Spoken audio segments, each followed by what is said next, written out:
जब कोई सर्जरी के लिए बेहोश होता है तो उसका सबसे बुनियादी अमल यानी सांस लेना एक गैर मरी और एक पोशीदा चैलेंज बन जाता है। आज हम ये देखेंगे कि एनेस्थीसिया किस तरह इस नाजुक तवाज़ुन को बिगाड़ता है और एनेस्थीसियोलॉजिस्ट इसे दोबारा कैसे बहाल करते हैं। तो हमारा सफ़र कैसा होगा? सबसे पहले हम जिस्म की सांस लेने वाली मशीन को समझेंगे। फिर हम एक सांस के फिजिक्स में गोता लगाएंगे।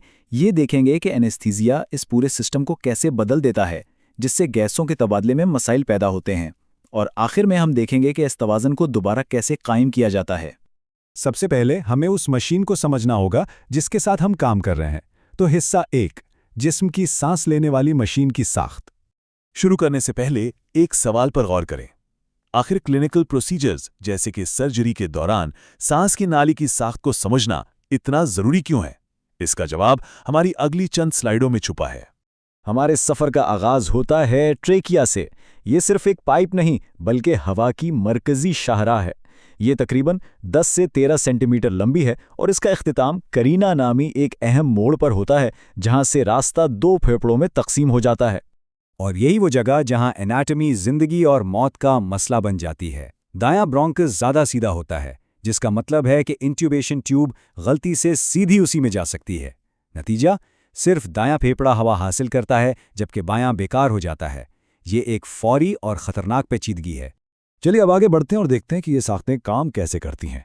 हमारा दूसरा हिस्सा सांस की हरकियात यानी इसकी फिजिक्स पर मरकूज है कि हम सांस कैसे लेते हैं। कुदरती सांस लेना बिल्कुल एक वैक्यूम की तरह है। सीने का मनफी दबाव हवा को अंदर खींचता है, लेकिन एक वेंटिलेटर इसके बिल्कुल उल्ट काम करता है। ये मुस्बत दबाव से हवा को अंदर धकेलता है। एनेस्थीसिया के दौरान हम इस कुदरती अमल को उलट देते हैं और इस फर्क को समझना ही सब कुछ है। अब एक बहुत ही अहम तसव्वुर पर बात करते हैं, फंक्शनल रेजिडुअल कैपेसिटी या FRC। इसे जिस्म का ऑक्सीजन रिजर्व टैंक समझ लें। ये वो हवा है जो आम सांस छोड़ने के बाद भी फेफड़ों में बाकी रहती है। एनेस्थीसिया के दौरान जब मरीज सांस नहीं ले रहा होता तो यही ऑक्सीजन का जखीरा उसे महफूज रखता है। लेकिन हमारे इस ऑक्सीजन टैंक यानी FRC को एक खतरा है, क्लोजिंग कैपेसिटी। ये वो पॉइंट है जहां छोटी सांस की नालियां बंद होना शुरू हो जाती हैं। उम्र के साथ ये कैपेसिटी बढ़ती है और अगर ये FRC से ज़्यादा हो जाए तो मरीज का ऑक्सीजन का जखीरा तेज़ी से ख़त्म हो सकता है, जो बूढ़े मरीजों में एक बहुत बड़ा खतरा है। तो अब हम इस कहानी के सबसे अहम हिस्से पर आ गए हैं, तीसरा हिस्सा। एनेस्थीसिया किस तरह सांस के इस पूरे कुदरती निज़ाम में मुनज़्ज़म तरीके से खलल डालता है। जनरल एनेस्थीसिया सिर्फ मरीज को सुलाता नहीं है, यह फेफड़ों के काम करने के तरीके को मुकम्मल तौर पर बदल देता है। एनेस्थीसियोलॉजिस्ट का काम सिर्फ दवा देना नहीं बल्कि इस तब्दीली को फ़ाल तौर पर संभालना है। ये तब्दीली कितनी बड़ी है, ज़रा सोचिए। जनरल एनेस्थीसिया हमारे ऑक्सीजन के रिजर्व टैंक यानी FRC को तकरीबन आधा लीटर कम कर देता है। ये कोई मामूली कमी नहीं है और यही वजह है कि एनेस्थीसिया के दौरान ऑक्सीजन की सतह खतरनाक हद तक तेज़ी से गिर सकती है। तो सवाल ये है कि आखिर ये कमी होती क्यों है? ये एक पूरा चेन रिएक्शन है। एनेस्थीसिया पट्टों को ढीला करता है, जिससे डायाफ्राम ऊपर की तरफ खिसक जाता है और सीने की दीवार की साख्त बदल जाती है। इस दबाव की वजह से फेफड़ों के छोटे गुब्बारे यानी एल्वियोली पिचक जाते हैं। ये तमाम अवामिल मिलकर हमारे ऑक्सीजन टैंक को खाली कर देते हैं। एनेस्थीसिया जिस्म के हिफाजती अलार्म को भी खामोश कर देता है। आमतौर पर जब खून में कार्बन डाइऑक्साइड बढ़ती है तो हमारा दिमाग हमें तेज़ी से सांस लेने पर मजबूर करता है। एनेस्थीसिया इस रद्द-ए-अमल को ख़त्म कर देता है। इसीलिए वेंटिलेटर सिर्फ एक मददगार नहीं बल्कि लाजमी हो जाता है।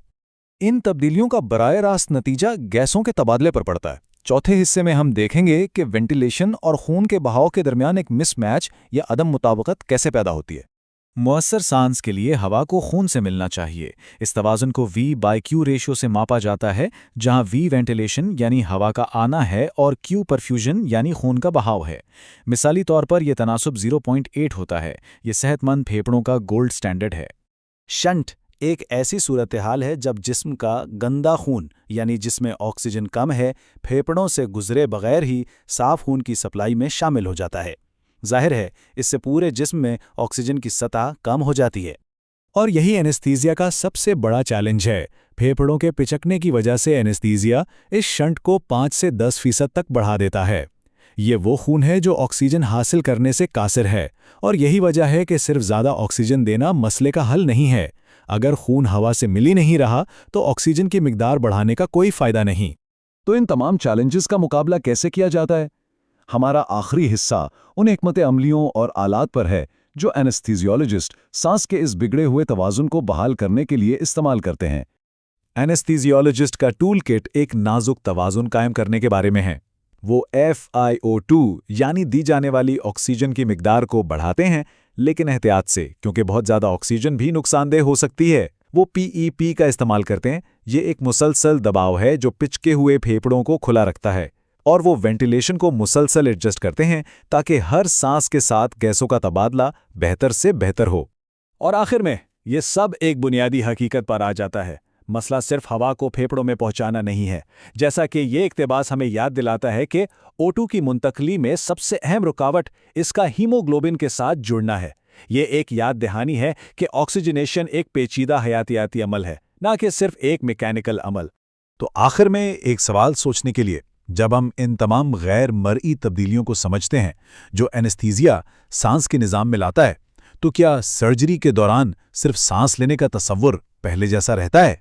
ये हमें एनेस्थीजियोलॉजिस्ट के फ़ाल और इंतहाई अहम किरदार की याद दिलाता है जो हर एक सांस को मुनज़्ज़म करता है।